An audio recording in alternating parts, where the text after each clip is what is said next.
8 tala.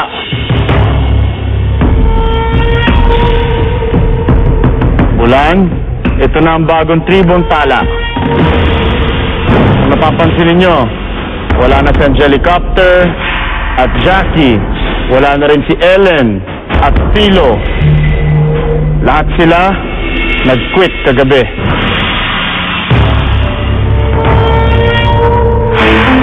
Again, I don't know why people join this just to quit.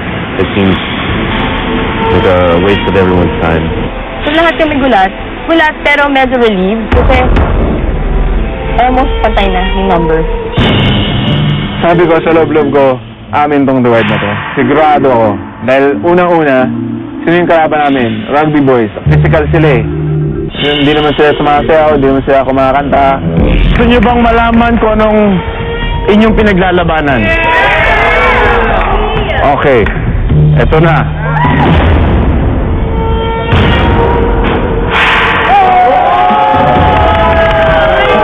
Breakfast buffet.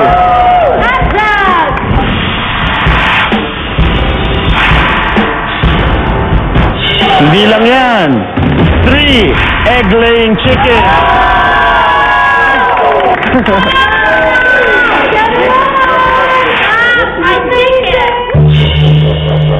Okay ba ang reward? Handa na kayo? Pero bago ang lahat, ngayong gabi meron din tayong special judges. My sister, Miss Rufa Gutierrez. And my mom, Miss Annabel Rama Gutierrez. Ready na ba kayo? Bago ang lahat, meron tayong criteria for judging. Originality, 30%. Creativity, 30%. Costume, 20%. And audience impact, 10%. Siyempre kasama natin ngayon ang kids. Sila ang audience natin. Okay, wag na natin patagalin pa. Simulan na natin to. We noticed their outfit. Talagang sobrang ganda yung mga outfit nila, yung mga costume nila, like way better than ours. I mean, our outfits were nice, pero lahat sila may costume. From headdress all the way down to shoes. Oh my God, ang ganda ng costume nila. Sabi ko na, alam ko na kasi yung may kagawagawan niyan, si Mommy. Sabi ko, oh my God, sabi ni Mama pa naman, papanulinin niya kami. Dapat pinangita niya yung costume. Ang tribo tala! Noong unang panahon, ng mga tao We were very confident. Walang rehearsal eh. Especially lifting. Medyo mahirap-hirap yon pero kinakabahan si Arthur eh. I knew he was really nervous na baka bumaksak. Hindi, sabi ko, pag may adrenaline na tayo niyan, hindi na ako babaksak lalo. Mas gagaan pa ako sa'yo. All of them, they look professional. Like, they really look like that they rehearsed this thing 100 times. But they were still professional. I was still impressed.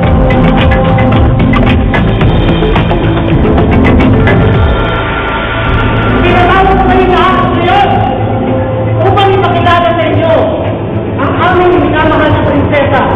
Ang production number namin was a comedy skit na kunyari, dumating na sa takdang panahon na maghahanap na ng tamang lalaki ang prinsesa. Pinakikilala natin sa pinakamahal na And I didn't expect Shaki to be parang hari talaga. You know, kasi I've seen him years ago na bata. So nung nakita ko siya, parang nabilib ako. Sabi ko, wow, Shaki Dreyfus the actor. Hindi na child actor.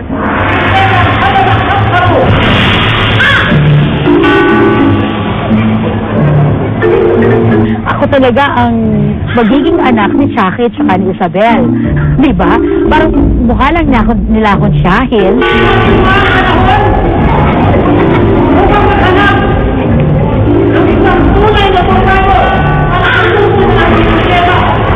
Na-feel ko na mahabang buhok ko kasi magtatagisan ng lakas si Carlo at si Betong para makuha nila ang aking puso.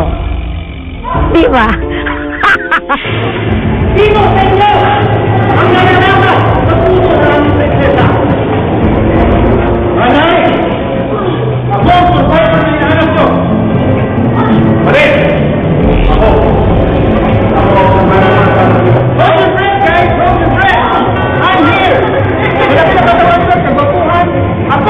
ang totoong survivor. Alam natin yung mga gwapo itong mga lalaki ito. Matitikas, magaganda katawan. Parang gakuko ko lang eh. Gakuko lang yung itsura ko sa kanila. Ang linis ng kuko ko. Amazing kuko. Kami, we made sure na parang theater style talaga. And learned kami dyan eh. Ako, nag-theater ako ng konti eh. Alam ko na kailangan mo i-project yung boses mo. Alam mo ko, kailangan mo i-project lahat ng mga kilos mo para makita ng malayo. Isang araw lang.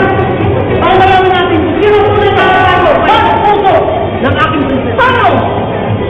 Nakadaan kayo sa tatlong pagsubok. Ito naman namin natatawa si Rupa.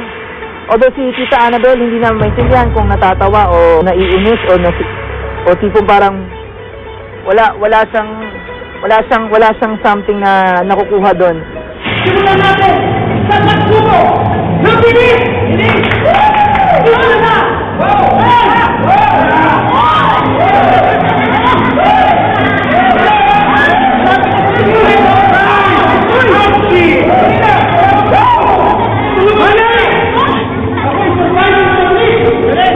Sa namin kasi masaya naman, parang pamilya naman. Kasi nga, galing nga sa malungkot, may bagyo. Nawalan kami ng 4 na members. So gusto namin medyo light and comedy lang. Ng lahat! Ay! Nagkasabot kumain!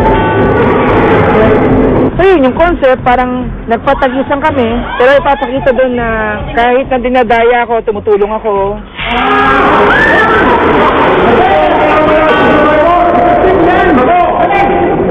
Ang pagsubok ng paglalaan at kailangan! Basta!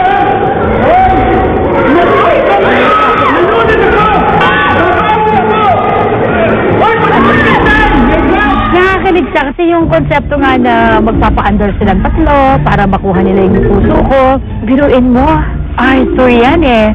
Ang gwapo kaya ni Arthur. O, di ba? May gwapo ni Carlo. Si Beto ang pinakagwapo. Ako! Ang nadayang survivor! As the story progressed, na naging sabang gulo na, tingnan namin yung judges, parang hindi sila nag-enjoy. Kasi naguluhan sila.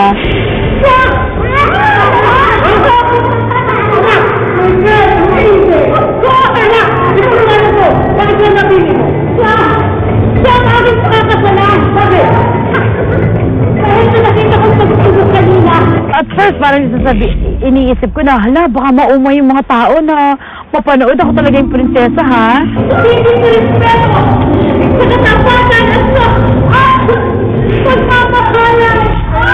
I love you. Prinsesa at prinsesa, ginawat mo sa Panginoong pagsasama.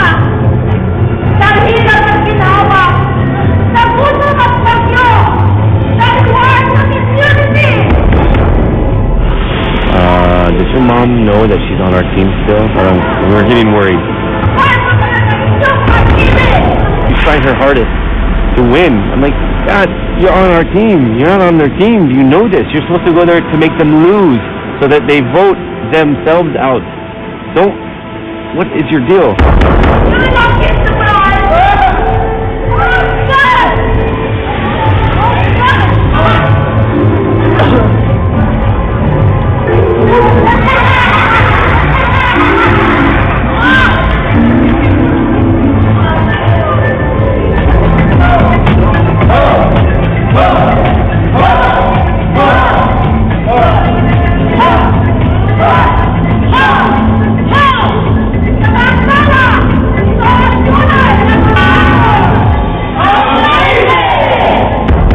Walang mali. Wala kaming nagawang mali. As in, sobrang fluid nung pagkakagawa ng show namin.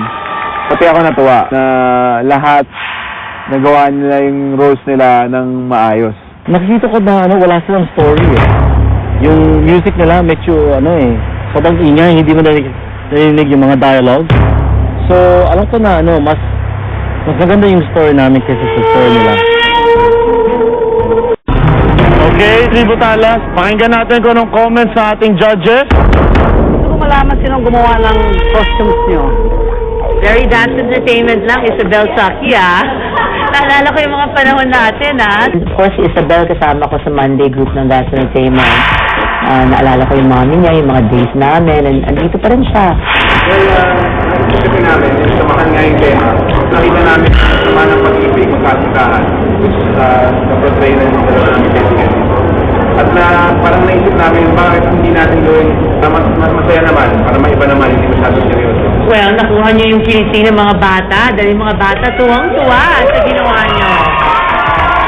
So, ang sala, may istorya, nakakatawa, binuhat-buhat pa si Isabel. Naalala ko yung mga dati entertainment days ko. Sa tingin niyo, bakit iboboto namin kayo para manalo?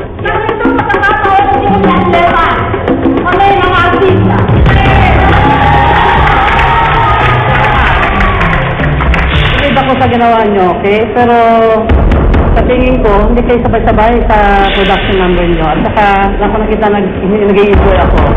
I'm so sorry, pero bilib ako kasi ginawa nyo lahat ng paraan para magawa yung costumes nyo, yung mga concept ng show ninyo, ginawa ngayon, challenge na yon. Pero congratulations in advance. Kaya kayo si Annabel. Sabi nga, mga dong, mga guy, hindi ako natatawa. Sabi namin, my God. Hindi namin napatawa si tita. Halos gumuho mundo namin doon. Well, Ma, I beg to disagree. Dahil ako nag-enjoy naman ako sa ginawa nila. Tuwang-tuwa ako. Happy ako sa ginawa nila kasi pinasaya nila yung gabi ko. At pinasaya nila yung gabi ng mga bata. Diba? Okay, thank you very much. Palakpakan po natin sila. Congratulations. Maraming salamat, Tribo Tala. Ito na, ang Tribo Bulan.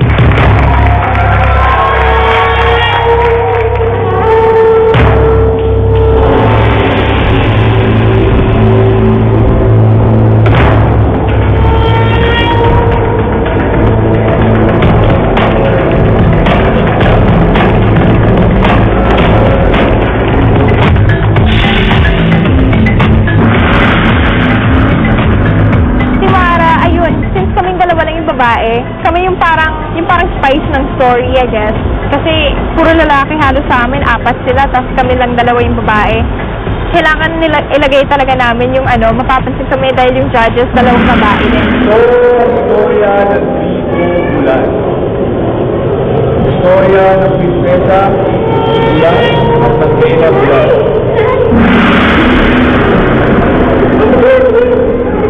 Mahal na mahal, Reyna Bulan. Kaya lang, dumating ang Diyos ng Tala. At sinupa ang Reyna ng Bulan. Our story was told in a parang mythical way with princesses and kings and queens. It was told in a very epic story type. Nalungkot ang prinsesa ng Bulan.